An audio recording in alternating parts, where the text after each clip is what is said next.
and thank you all for coming. I promise I won't do a whole list of thank yous, but it is very rare to have a public opportunity to thank the Board of Trustees and the fantastic team at Young Women's Trust. So if we could, just for the trustees,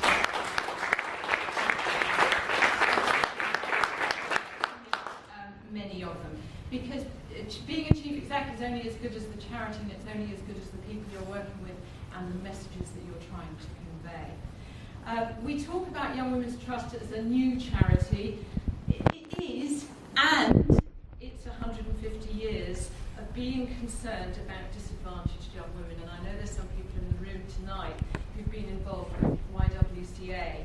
And we hope they can see that we've taken Young Women's Trust right back to why it was set up. We are concerned about young women who want to make a difference for young women. And my view is that charities should only exist if they need to, for this job to be done. And in a way, sadly, that is very much the case for young women, and there is a huge need for Young Women's Trust. How do we know that? We know that from the poll we did over a year ago, from the extensive research we've done for this report, and the one that we're launching now, which Sian showed you, and you'll all get a copy of this to take away with you. It's called Totally Wasted. Totally wasted because we believe that there are hundreds of thousands of women whose talent is not contributing. They want to contribute, as Sian said, and we're not benefiting from that. I did giggle a bit yesterday because I got an email from someone and he said, I think your report too tally was Ted. And it took me a moment to realise he was hoping it's taking you a moment, clearly, too. Too tally was Ted. You'll remember the name now, Totally Wasted. There is a question mark against the end of this, because actually we have no doubt that they are being wasted, not because they're inebriated, but because they are being excluded. And that, as Rose has so eloquently put over, is something profoundly needs to change. So this report talks about the reality of being young, female and workless. And even though I've been very close to this report as we've written it, as you can imagine, I find it profoundly shocking. We're in the 21st century. I was talking to one or two of you. Those of us who are old enough to remember 1970s, 80s, we thought the job was going to be done by now. It's not done. More than 400,000 young women not earning, learning. 100,000 more stuck on low pay. And you'll see in here one of the shocking statistics. If you look at people on low pay, surprise, surprise, 4 out of 5 of them, women. So we're not just concerned about young women now, we're concerned about the rest of their lives. We've also found it profoundly shocking, maybe not surprising, I think it's surprising, to the extent that young women are being funneled into such a narrow range of occupations still, some of which, hairdressing, Rose mentioned. We've got many more young women being trained as hairdressers. We don't need any more hairdressers, not just in Hackney, I assure you. Or they're being channeled into jobs that don't pay. One of the other things we found was that young women being offered jobs below the national minimum wage. Yes, it's illegal, but that is happening. They're being offered 0 hours contract. That means they have no idea what they're going to earn. It's okay, isn't it, to have a pay-as-you-go phone?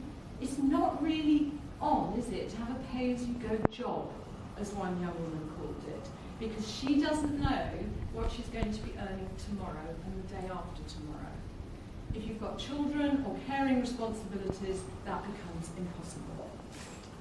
I ask you too, why does it make sense that 10 times more young men are in apprenticeships doing IT than young women? Does that make sense in the 21st century? I don't think so. There's a lot of talk about the glass ceiling. We struggled for a kind of equivalent metaphor for young women.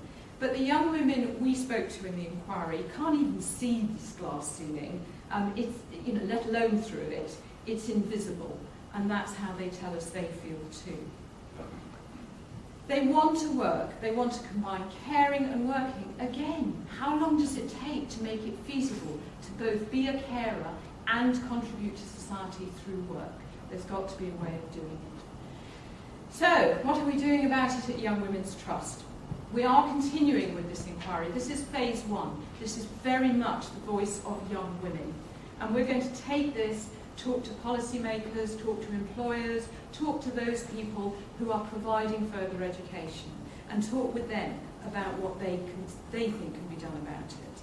And then we'll be publishing the second phase with the recommendations early next year. As well as running the inquiry, we've launched a new service. It is a pilot. It's called Work It Out. It's to help young women who are struggling to find or stay in work. It isn't surprising women lose confidence, and I'm slightly uncomfortable with saying isn't confidence one of the issues. How many of you in the room would feel confident if you'd applied for 200 jobs and you hadn't had a response, let alone a rejection? I challenge that would get most of us to be lacking in confidence. What we need to help women be is resilient and carry on being out there, carrying on trying and battling on until they are successful, again in the way that Rose describes. So we're hoping that our service, which is very much using 21st century technology, offering young women support, on their iPhones, on the telephone, will be a beginning of doing that. We've also started a trainee programme.